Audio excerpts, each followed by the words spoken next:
Well, heading back to the farm this weekend. I need to take two ATVs with me. I gotta take the Banshee and I gotta take the King Quad.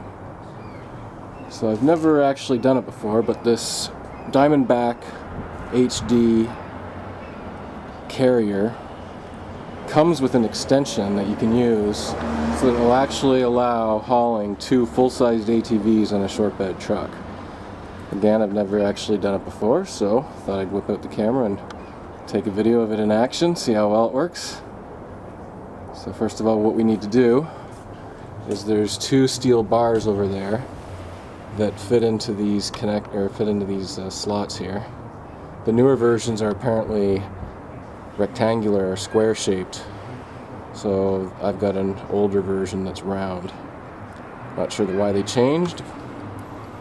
Must be better for some reason. So anyhow, I throw those in there, and then this, what looks like a ramp, is actually another guide for your tire, I guess you could say. So basically you'll have one ATV completely on there, and then you've got another ATV which is going to be half on that and half on this ramp thing. On the ramp, there's those two holes there. That's where those steel bars slide into. So let's give her a shot, see how well she works.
Fully loaded, ready to head out.